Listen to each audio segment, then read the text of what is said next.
in my divorce proceedings, they made me and him go to the friend of the court to have a child study done. And that brought the court into what the divorce decree agreement would be. They automatically infused themselves into our situation, and that wasn't our issue. We weren't on aid, none of that.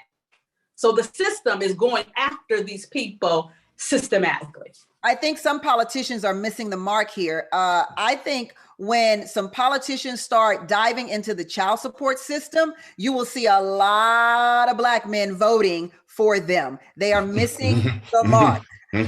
Judge Vonda, go ahead.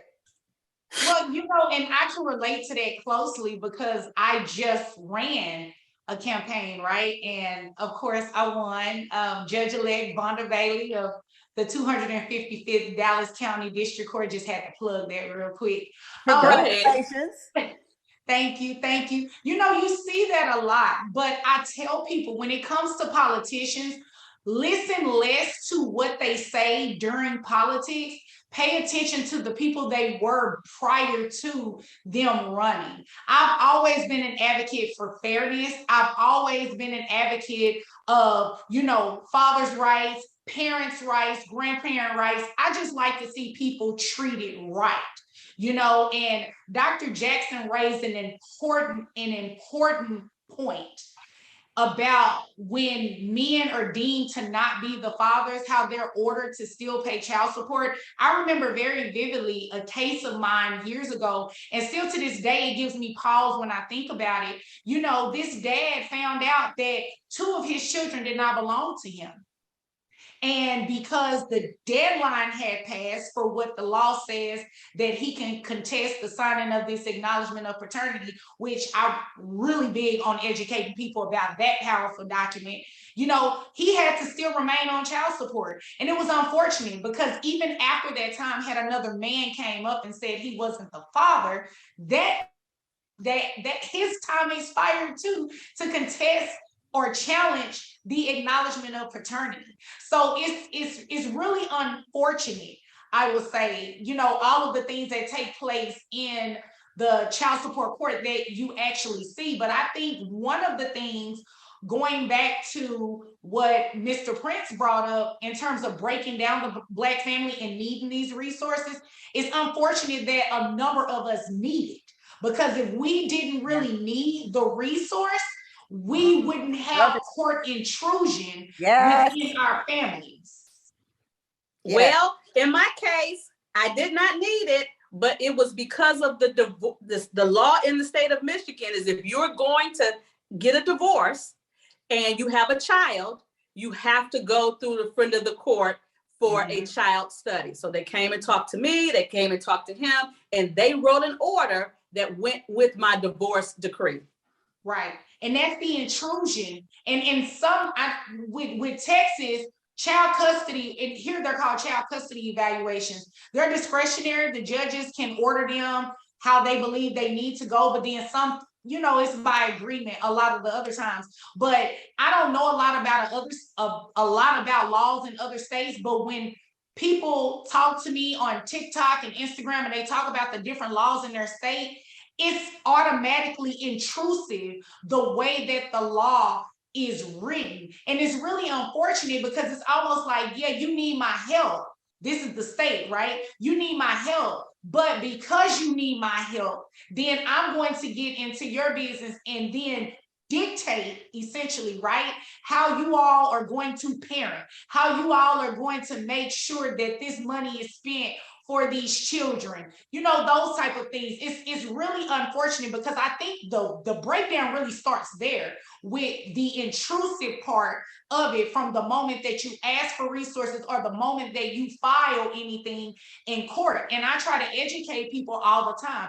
If you are working parents, working in terms of co-parenting, and you can get a loan, work that out. Because the moment you invite the court into your situation, you automatically open up a variety of things that you really were not anticipating. Jail, and that's on both sides, the failure to pay, the failure to turn over the child. There are just a lot of consequences that naturally come with it when you file for child support or child custody in court. Mark Prince, do you believe white men are treated differently than black men when it comes to court-ordered child support? I've seen it. It's not what I believe. I've sat in custody court, and I do for more than just my case. Sometimes I go and I just sit and just listen. So if I got to go down there and file paperwork in my case, I'm going up to the judges, to the joint, and I'm just going to sit in the back and watch whatever cases go before me. And it's definitely different than what y'all see court on TV, right? It's definitely different. And yes, the white men will get off on child support and all kind of stuff. They can have restraining orders against them, and they will still get liberties that black and brown people will not get. So yes. Liberties like what? Can you give us an example? Examples like they can have a restraining order and still have visitation with their children. Examples, right? You know, examples like they could hide money and don't get sanctioned for it, right? Examples like it takes them to get an Amber Alert in order to be, okay, so I taught child development and parenting classes at the Children's Institute of Los Angeles out here. So I would teach classes and stuff on how to be with your kid and stuff like that. Well, I had one client, it was a white man. He was pulled over with his kid in the car. He was drunk. He was already on basically child probation with his child and everything. The state took his license after that. But what he reported when he came back to the class was they still gave him custody to his child after that. Right? They never sanctioned him in the court for what he did. So it's not what I think is different. Yeah. It's from the different cases that I've seen with my own eyeballs that no, it's an entire, but it's supposed to be different because everything in this country has had a line of differences between us and them. Well, it's kind of like you said from the beginning. When you say it's supposed to be different, it's like if black men are making 65 cents to the dollar of white men, then why do we have to pay equivalent to what the white man pays in child support? So I get it when you say it's supposed to be different, but we live in America and we would like to think that this was the land of the free. You know? Well, then let me say the word then. What it is for black folks, it's the illusion of inclusion. They give you the illusion that you're included. But when you go to court as a black man, you realize you're not included in this America. And so to do the child support, to break apart the black family is what they need, because when we made the first civil rights movements in this country, what was the core reason why we were able to make that move, all of those marches? It was because we were all together as one. Exactly. We were the Let's take a quick break real quick. We'll be back.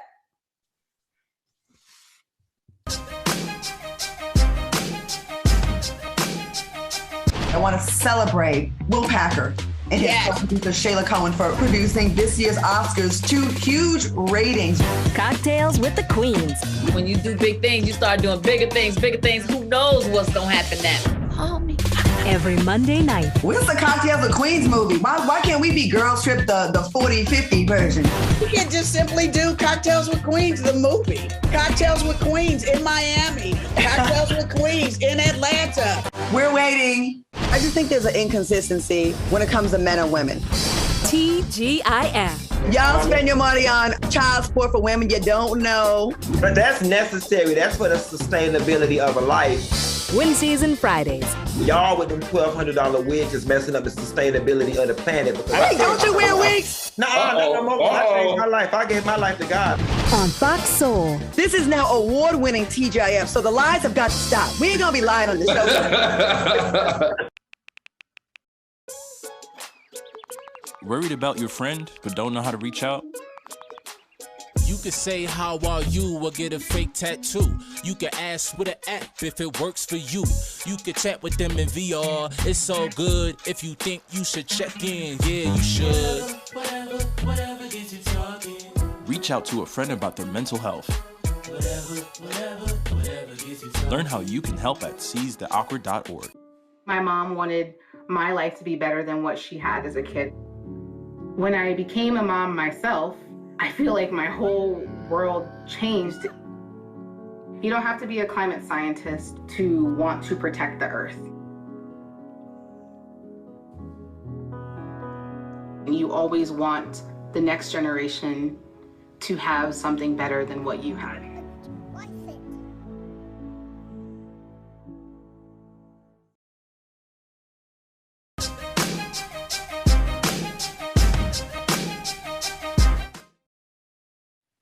Welcome back to Business of Being Black with Tammy Mack. The business of being Black today is the child support system. Mark Prince, we were talking about civil rights before the break. Please break us down into why the destruction is or was important for America.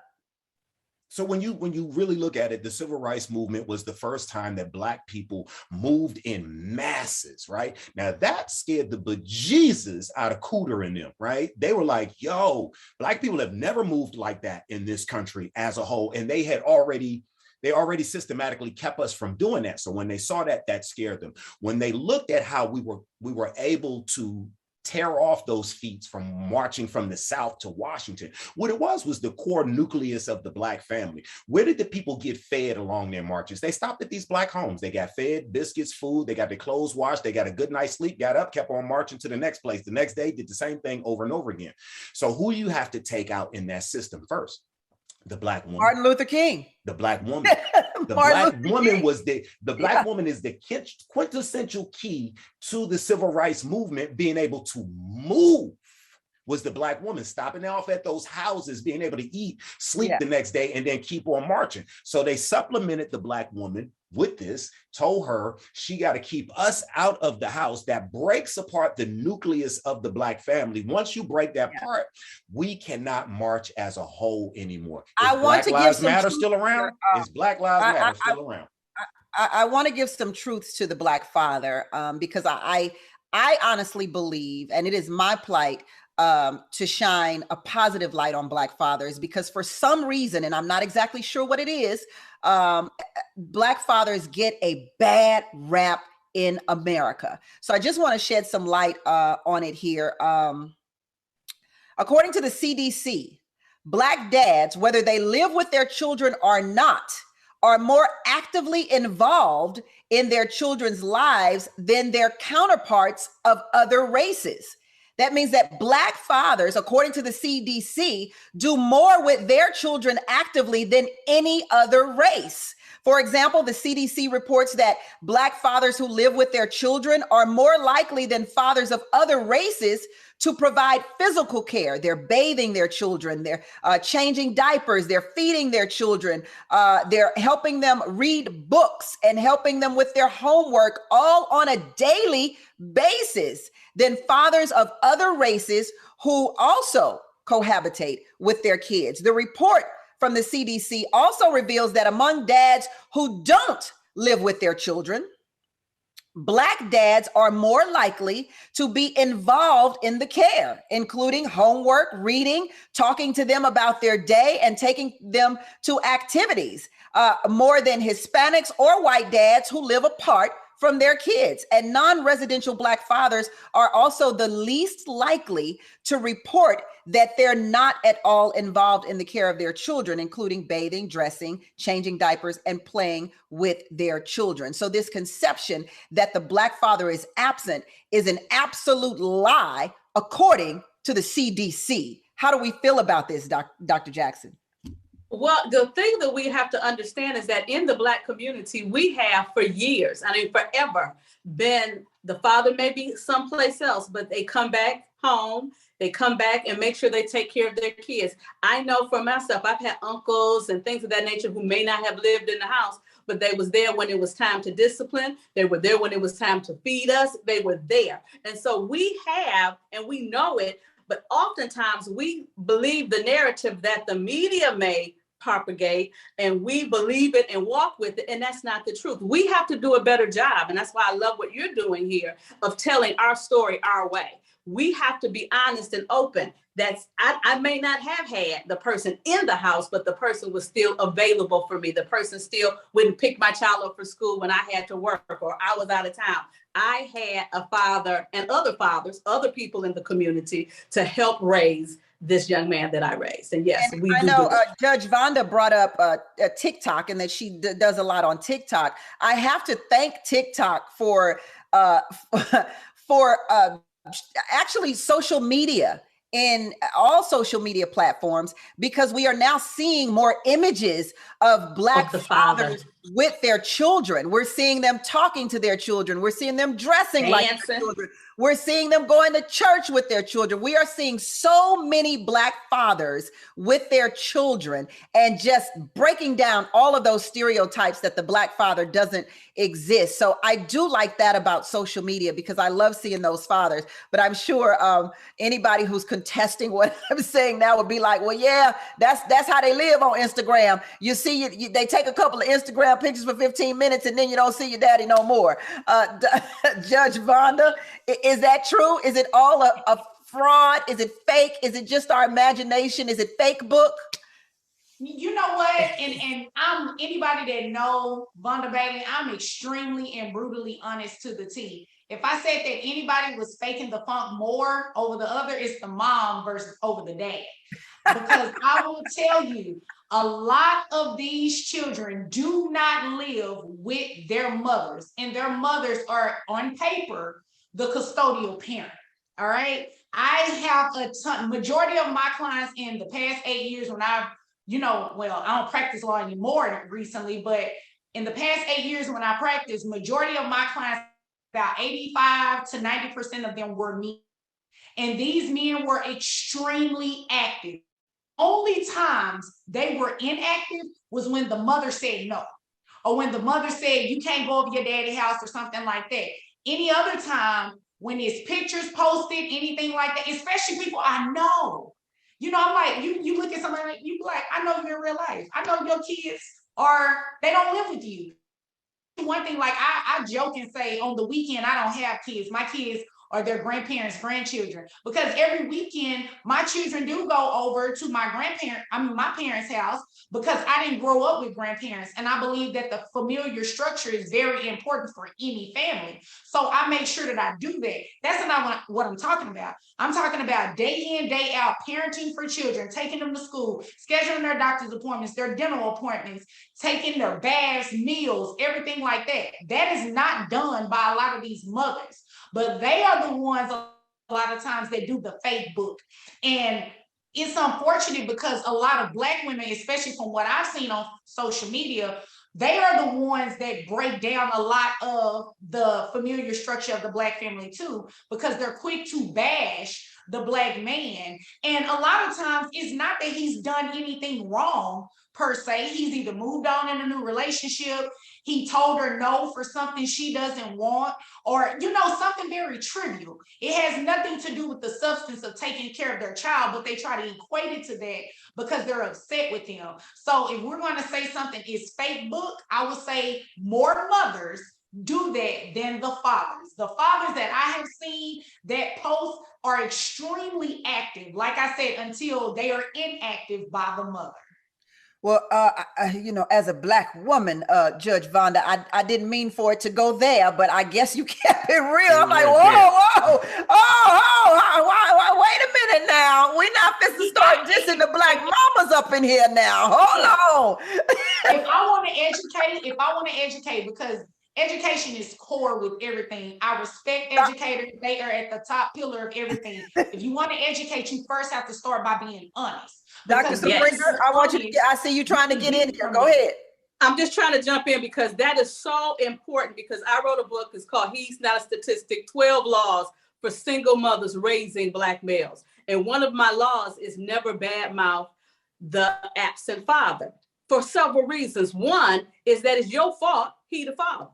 So the second reason is that child still has half of their DNA from that person. So you don't want to make that little person feel bad about half of who they are. And a lot of times mothers do that. A lot of times they will say things, oh, your daddy trifling, or he not that. You still hurt and you haven't healed. And so we have to separate the relationship that I had with this man and what I need to do to co-parent with this man. And a lot of women don't know how to do that. And every day in this United States, 1,300 new blended families are created. That means that there are people coming together with children and they have a new stepfather and they don't know how to do it. Wow. Look, Mark Prince is sitting over there like, speak, lady, speak. I'll just speak. Go ahead, ladies. Hold on. We're going to take a quick break. And we'll come right back. I love how you was up there. Go ahead, ladies. We'll be back. I don't have to do it. Mark was trying to.